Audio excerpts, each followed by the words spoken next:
Call to order the October 17, 2023 Real Estate Facilities and Land Management Meeting at 4:30.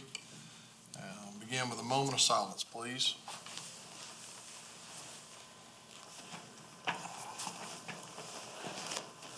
Mr. Root? Yes, sir. Pray with me if you'd like to.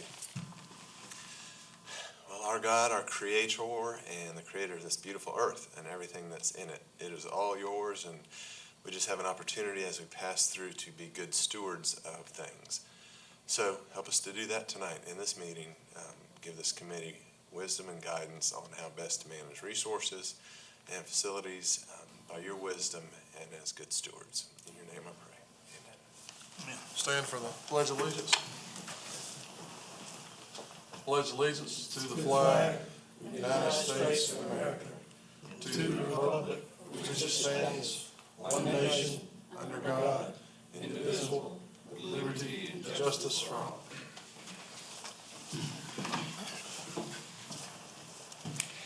Need a motion to approve March 21st, 2023 regular meeting minutes. Make a motion. Second. Motion by Mr. Hart, second by Mr. Mize. Any changes, amendments? All in favor? Aye. Those three add. All right. Up first in discussion items, Parks, Recreation, Tourism, Mr. Phil Sherritt, PRT Director. Good afternoon, gentlemen, chairman, and committee members. Appreciate the opportunity to share a few minutes with you. Just have two items for you today, and I'll try to go relatively quickly because I know you got two quick meetings here. The first item I have for you is the U.S. Army Corps of Engineer lease. This is a lease that rolls over every 10 years. Forgot I had this. So on the map here, you see we have 13 locations that are included in the lease that we have with the U.S. Army Corps of Engineers that we maintain. Seneca Creek is highlighted because we took it out of this lease when we did the capital investment, so it has its own 25-year lease, but I still include it in the map to show our maintenance. And then down on the Tugelo arm, you got Barton's Mill and Lakeshore. That those two neighborhoods, those are really small ramps. So those neighborhoods actually take care of those. We don't, other than me doing like a quarterly ride by and make sure everything's good, we don't do a whole lot there. And the same thing with Timberlake over on the Seneca River side. There's a couple of neighbors in Timberlake that back 10 years ago, I recommended we close that because it was a trouble site. And they came and wanted to take it over and have done a tremendous job with that. They keep the trash picked up, they keep the grass cut, they do. Again, I ride through there once a quarter, wave to the neighbors, and they usually come down and say hello. And it's a good partnership. The other 8 sites we maintain as part of this lease. And just a few pictures for you to see. They're all very similar. They're all were created back when the lake was built. So they've got some age on them. And I'll talk a little bit about that as we talk about the next 10 years. Here's 6 more pictures for you, just to kind of give an idea of what we maintain. The bottom left there, South Union, that is some work that our Roads and Bridges team did for us. We had some shoreline issues there at South Union. They were able to come in and reestablish that after we got an approval permit from the Corps and built that shoreline back up, and we actually paved that entire top. That's a pretty heavily used area. It's small, but a lot of crappie fishing, a lot of striper fishing on that side, and they really like to use that location. And then in 2019, we added the Friendship area there in the bottom right-hand corner that you can see. So the core lease, it is a rolling 10-year lease. It'll be up in February of 2024. I mentioned both Seneca Creek and Friendship. We currently have 1 staff member that is assigned to Lake Hartwell. And post-pandemic, it's really been a challenge. As you can see, I'm recommending that we renew the lease for 10 more years. There's a lot of folks that utilize those spaces along Lake Hartwell and those rivers. But there are 3 areas that I want us to be aware of as we do that are challenges for us. The first one being staffing. Our one staff member, these are all open 7 days a week, and he works Monday through Friday. We're able to team up a seasonal with him, usually mid-April to mid-October. Matter of fact, this last weekend was the seasonal's last weekend, just to do trash and restrooms on Saturday and Sunday. And then our staff member does cutting and some of the other stuff during the week. It would be ideal for us to have a second person assigned to that so that we could have two crews moving through those 8 or 9 locations on a weekly basis. Right now, because of that, especially during the peak season, we're more reactionary than we are really able to maintain it. We get called out when stuff happens and we can't get to it, and it becomes reaction for us. And I end up having to pull people off the other parks to assist. So that's something to keep in mind if you choose to do that. I don't think you have, Mr. Root, the renewal yet coming from the Corps, but it'll happen before the next committee meeting. So that's why I wanted to get it in front of you today, because it'll just come to council. The second thing I want you to be aware of is the capital expenditures that we may expect over the next 10 years. The top list is what we've did this past 10 years. Some of them we did in-house. The shoreline I showed you, we did some of the water well repair in-house. The Seneca Creek obviously was the big one. And then the South Union Courtesy Dock started this week. So they're pouring the concrete abutment for that. That dock is complete and will be installed in the next couple of weeks. What I see over the next 10 years, again, from an age infrastructure issue, just from the areas being so old, I see a couple of courtesy docks, 3 courtesy docks that we're probably going to have to replace, a playground, maybe 2. And then there's a lot of bank fishing going on at Friendship that I would love to be able to add a fishing pier there to try to get them up on the bank a little safer than where they're trying to walk. They're walking out on the bridge on Friendship Road on both sides, trying to get out there as far as they can. So those are just some things to keep in mind as we look at this lease, to know that those things may be coming down the road. They all qualify for accommodations tax and, of course, the PRT Capital Fund. But just wanted to put that in front of you. The third thing that is of concern is the safety and security. It's a challenge no matter where you are for unmanned recreation sites. Places that people there's nobody there on a regular basis doing security. And I reached out to the sheriff, got some data. This is the last 2 summers. So they did over 500 calls for service at those 10 sites that I'm talking about that we maintain. They had because of the number of calls they logged over 1,400 additional patrols at those sites.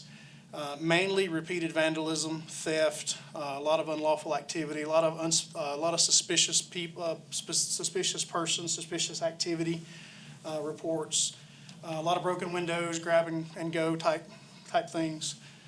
And then we internally, just over the last 12 months, we've invested about $12,000 just fixing vandalism repairs. And it's a challenge with one person. Again, you usually have to pull more people to go do that. And it's small stuff. It's spray paint. It's taking a hammer to porcelain. It's, just crazy things that we have to deal with. Just pure mischief, a lot of it. Pure mischief. So I am recommending that if we move another 10 years to consider a security camera system. It's going to be hard because these are remote areas. It's not something that's easily done. But just as a discussion point, I have reached out to our state contract vendor who does all the cameras here. And we went out and looked at some options. This is a gridless solar-powered system that is made for remote areas. Each pole, there's 22 poles in the system that we've laid out, has 2 solar panels. It has the cloud-based connector and communication system, and then, of course, the cameras on there. And then that's all uploaded and available online, so the sheriff and PRT could have access to it. Just to reiterate a little bit, 44 solar panels, 38 cameras. It's a 10-year replacement warranty on the equipment, 25-year power warranty on the panels.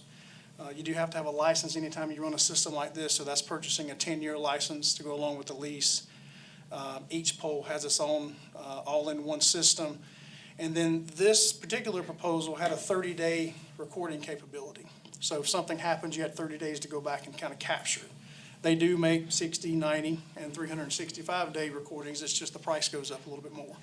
So I'm not asking for anything today. I'm just sharing this as if we continue this lease, this is something that I think we'll bring back to you for consideration to help us deterrence-wise across those locations. And I'd love your feedback on that idea. The second thing I have for you today is just a quick capital projects update, NPRT. The point shelter is complete at High Falls. If you haven't been out there, I'd love to share it with you. The recreation building is set for this winter. That engineering is done, and I'll share a picture with you here on the next slide. The courtesy dock started this week, and then those 4 South Cove items are awaiting Duke Energy approval. I meet with them next week.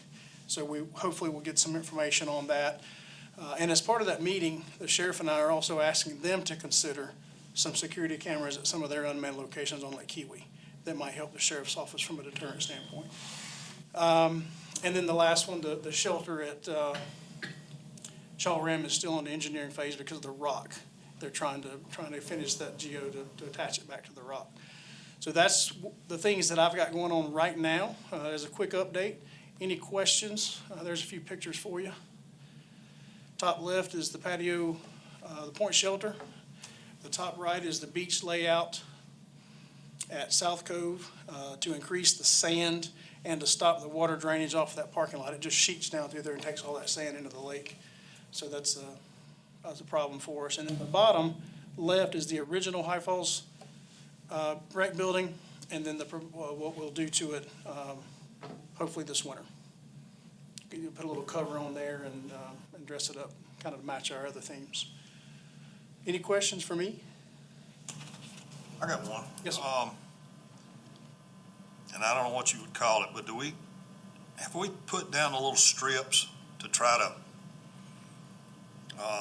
figure out what the traffic for each one of these sites are seeing? There was some when we originally got them from the Corps. They took theirs back. We have not invested in those. They're pretty expensive to get that many of them. We haven't done it in a while. There's a couple that may still have them on there.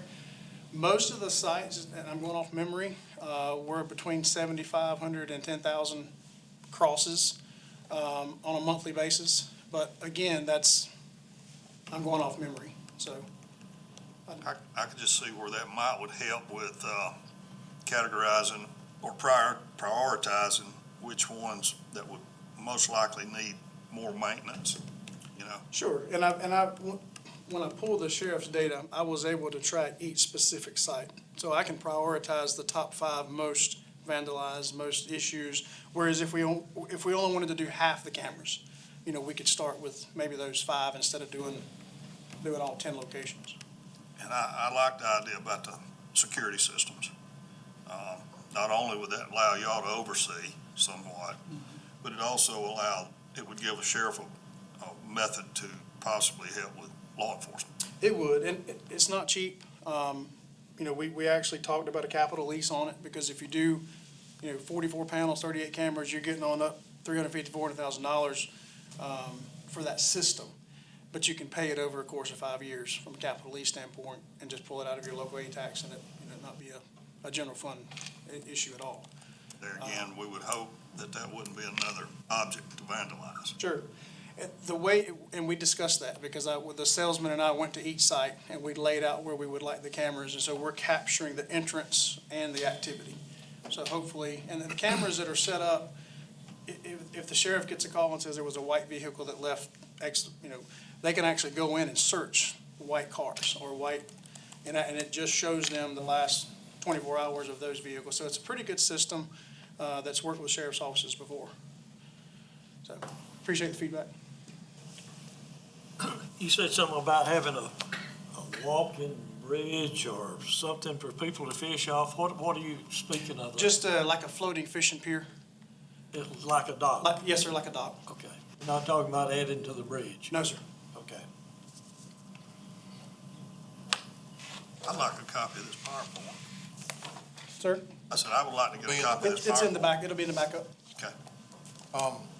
I think the biggest thing is I know when we set aside millage during budgeting, that got us headed on the right track. So that's, just like in this year with some millage that was set aside for certain projects, that's giving us a forecast and ability to do several of these projects. So we were so far behind. And it was like, this project would get kicked off every single year, so. And that was definitely extremely reactive and actually very expensive. So seeing how that's working out is headed in the right direction. From a staffing perspective, I guess you'd be looking somewhere probably between 45 and 55 there. Lighting, to me, is probably good. The camera system, biggest issue I have with cameras is the crime that's being committed is a petty larceny crime. The charges is less than, we're slapping, we're gonna spend $500,000, and I'd rather just buy body camera systems for their cars, in all honesty, with GPS stuff. I understand. And the problem with it is we're gonna spend $500,000 on the camera system, and even when we charge the people, our officers are doing the job, but they get a slap on the wrist and they're out, and guess what they're gonna do? They're gonna do it again. So, we're constantly dealing with the same people again and again and again. But I think cleaning up the area, lighting the area, the more use in that area is helpful because people are in and out. What y'all did at Seneca Creek, cleaning it up, opening it up more has definitely helped. I think there will always be vandalism no matter what we do. And I would rather spend the money where I think it'd be used, and we're building better docks. What was the dock that they tried to catch on fire? That was over there on Kiwi Falls that they tried to catch. Wasn't ours. Wasn't ours? So they burned, I think maybe it was a boat that burned, I don't know, but anyway. But I think we're headed in the right direction on that. I just would hate to spend $500,000. I think it's gonna do something in the guys out, at the Bantam Shed before they turn around. So that's what we're faced with on that petty larceny. Now, if it's a big crime, it's different. But I always encourage, and I think a lot of those guys that are fishing there have installed camera systems in their cars that are uploading, which is a better system for their personal security and not keeping that stuff in your phone as well. So, but thank you and your team for what they're doing. Anybody else? All right. All right. Move along to the Oconee County Courthouse. Mr. Chairman and members of the committee, Ms. Popham was out to a family member's medical issue this morning. Her granddaughter broke her arm and had to have surgery, so I'll be providing this update to you. Since the last council meeting, Oconee County Procurement has requested a proposal for hazardous materials report. The last one conducted was in 2016. Conditions inside of the courthouse may have changed to the point that the hazardous materials report from 2016 is no longer 100% accurate, so that report will be ordered. Once that report is ordered, we will have to do a mitigation plan for the materials inside the courthouse that have to be abated prior to the demolition. Once that is completed, then we can put out to bid the demolition. The one notation that we would like to have, and we'll place this on the November agenda because I have a feeling all of these reports will be completed by the November meeting, is the council's determination of what the property will be after the courthouse is demolished. So if it's going to be a parking lot, for instance, we would have to get a grading plan for after the demolition because the courthouse has a full and encompassing basement. And if it needs to be graded to a certain grade for future construction, parking, whatever council's desire is, we may want a plan to do so that we can address that at the same time as the demolition. I would definitely, I think parking is the most cost efficient. Have an upper street parking that comes off of that upper road up there, and then the lower street, which is a street base. So if the church used it or festival or anything like that, so that way your grading would be two-tiered. You'd have a retainer wall, something like that would probably be the most cost-effective way. That way you're not trying to grade two different things, takes your stairs and different things out of it from there. That's really the only idea that I see fit for that. We'll be placing this for council consideration on the, what is it, November 21st or 18th, 21? I have a calendar right here, I just refuse to look at it, 21. Agenda for council approval of what that site will be after the demolition is completed.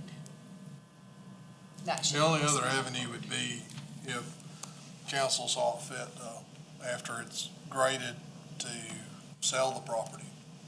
Could also do that as well. Clean it up, grade it, put it up for sale. But I think a parking lot and would be multi-useful in there, in my opinion. So the one final thing that was the caveat here as well is, as everyone does probably know, the courthouse is on the National Register. So we'll have to go through the whole process of either removing it or getting approval for the demolition of that courthouse. I feel like those efforts can probably done simultaneously with the abatement and mitigation plan as well as moving into the next stage. Anything else? It sounds like that process also would at least, and I haven't been in that building, I spent some time in that building on jury trials, jury duty. And I was just wondering if there's any historical pieces in there, say like the bench, that Most could of the be, benches were already removed. I'm really glad they were. A lot of the benches were removed just after the courthouse closed. The benches that are currently in the St. John's School building that's on the Wahala Depot property have the benches. I believe the Seneca Magistrate's Office reused some of the benches. I wish hindsight's 20/20 and no one had a crystal ball during that time. There were a lot of things in that courthouse that were in bad condition, but now they're almost in ruined condition. I think some of the things could have probably been refurbished if we had gotten them out 20-something years ago, but at this point, most of it is probably not savable. just an idea. Oh, Yes. Anything else? good. All right, we'll move along to Mr. Moxley, Rock Quarry update.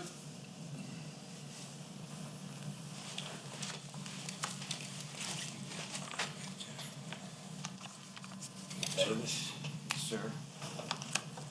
Hart, you like me, you're a paper guy, aren't you?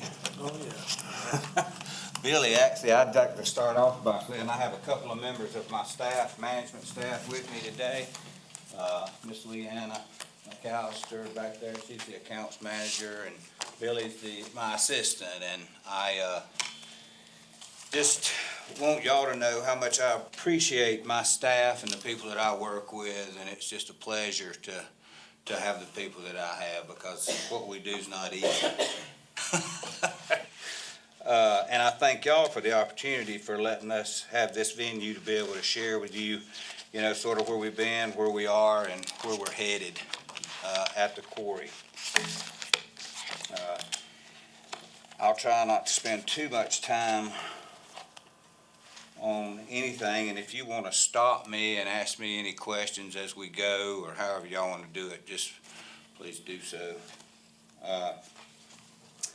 So for the first 30 years of operations, we just produced rock for county use. And then in 1980, we started selling to the public. And the quarry is funded entirely by the profit that it generates. There's no tax dollars whatsoever that supports the enterprise fund. So we're very thankful that it's been successful. The quarry contributes about $500,000 to $1.5 million back into the general fund after we've paid for all our operations. The old Talesmith plant that is still at the quarry produced about 330 tons per hour, and the last year of its operation it averaged 306 tons per hour. And the new upgraded plant that we got back in 2019, the Sandvik plant, it produces an average of 509 tons per hour,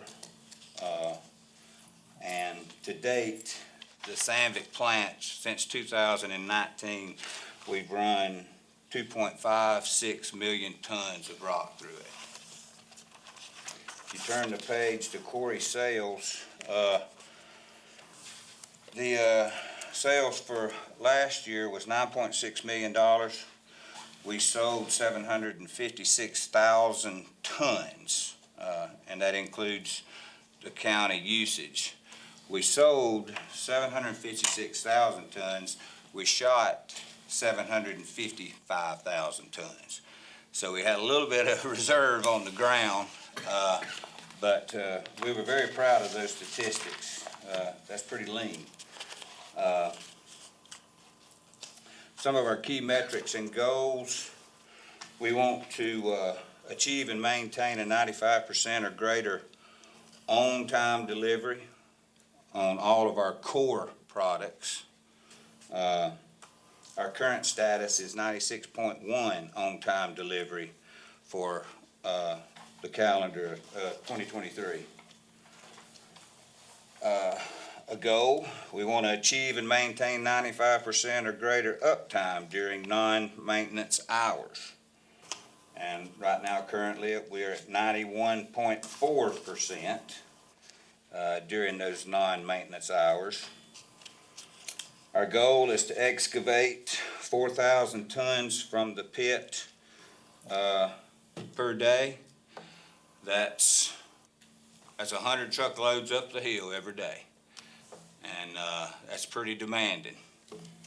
And current status was 4,229 tons per day. Our goal for safety, of course, is 0 lost work time accident injuries. We had 1 work time accident injury in 2023. We had a gentleman that hurt his back a little.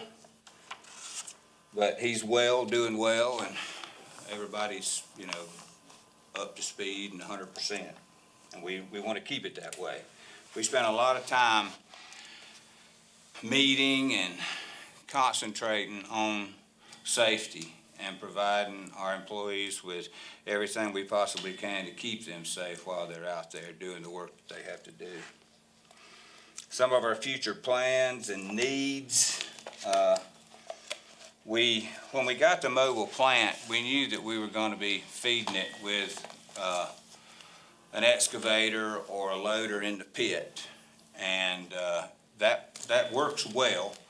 But as we are developing our pit and getting our benches wider, we ended up moving it to a central location, and we're actually hauling the rock and then feeding it with another machine, and we're wanting to add a dump box to that, and it will be mobile, so it will never be to where we can't move that. And we're actually going to be presenting y'all with an RFP here real soon we've already got some quotes, and we're well on our way to making that happen, but that's something we really want to see happen very soon. Some future plans and needs. Our scale is 22 years old. We have done certain upgrades as we can, to keep it going, but we're in the process of doing a pretty major retrofit of it, and probably going to try to move toward more of a hydraulic type scale and get away from the electronics, because we have so much trouble with lightning out there. We're always getting support from our IT people to help us keep going with that, so we're hoping that that's going to eliminate that, or at least make it a lot better. We're in desperate need of a new maintenance shop. The old maintenance shop is in bad shape, and we've tried to limp it along, but we haven't wanted to spend any money on it really, because it's right in the way of where we're moving with the pit. So it will have to be torn down here very soon. And then we're wanting to upgrade that and give the guys and the ladies a little bit nicer facilities and have them a break room and that kind of thing. So we're excited about that. We're wanting to try to move toward making that happen maybe next year, 24, 25. The old Tell Smith crushing plant is also directly in the path of where our growth is. And we've been doing our due diligence there and getting that ready to be presented. We'll also be bringing that before council soon to see about the sale of it so that we can get it down, and we'll be blasting there soon. And using that area, we've got some plans to use that area for some stockpiles for our riprap products and some other products as well on the way to opening up the pit there. We've talked about maintenance a lot with y'all some, and we are handling our maintenance now, some of it unscheduled when we have to, because as you can imagine, that plant's gonna break down, and it happens at the least opportune time. And we really want to try to schedule those PM so that we can do a better job and be more efficient and actually be able to utilize the employees more. We have a group of guys that are willing. They will do the overtime, but we do most of our maintenance in the afternoons and on Saturdays. And we're hoping to try to be able to figure out some way that we can concentrate, 12 employees on 3 different projects or 4 different projects, and, allow everybody to participate on getting that necessary maintenance done during a shift.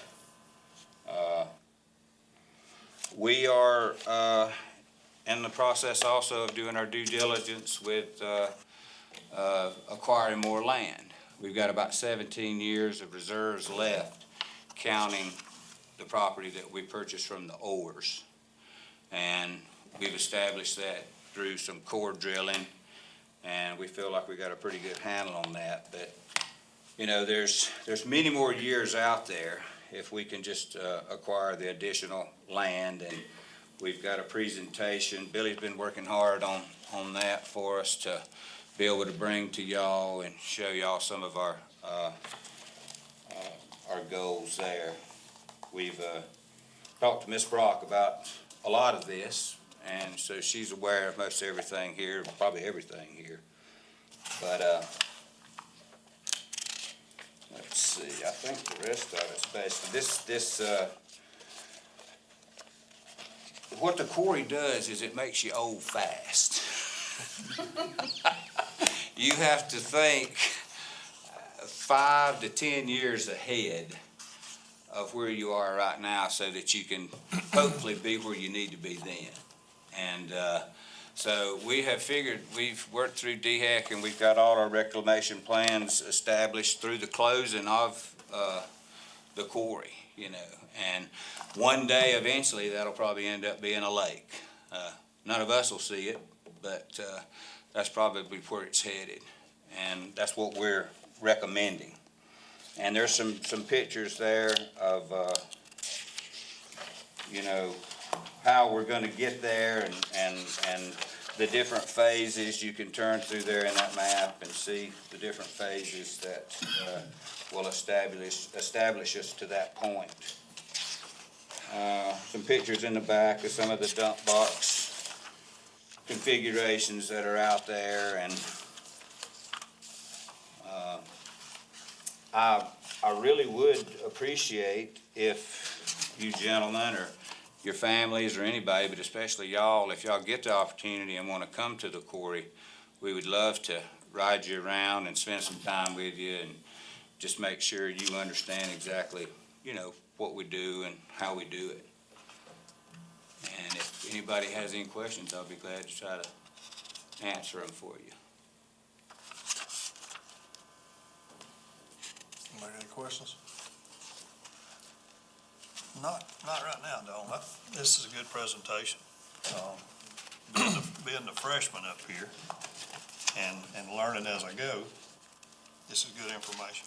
Well, this will give you a taste. You need to come out and let us ride you around and I do need to do get Mr. Root to come with you, and we'll do whatever we can to try to help you feel comfortable about what's going on out there. And we appreciate y'all's support. We know a lot of times that y'all take the heat for us, and I get it. When people can't get their rock, or when our equipment's down and we're trying to figure something out, the first thing they're gonna do, they're gonna call y'all. And there's probably a few that call you more than others, but we just want y'all to know that we give it 110%, and we want to do anything we can to make it better. And we're open. We want to, you know, if anybody has anything they'd like to contribute or to get us to think about that we're not thinking about it, we welcome that. Well, thank you and your staff. Y'all do a great job. You take a bunch of crap for, sometimes it just happens. Sometimes it's not, most of the time, it's not your fault. It was a new machine in 2019. Took a lot of getting used to. We made a lot of different changes together as council saw fit, and y'all saw fit to stop the downtime. So I can guarantee you that your downtime, what'd you say, is 91% now. It's continuing to improve. Y'all are learning the machine. The maintenance is getting better on the machine. And I think the thought process was that everybody thought it's a new car, it's not gonna have any issues. And if you bought a new car in the last 5 years and it had any issues, you're lucky, because it's just part of it. Yeah.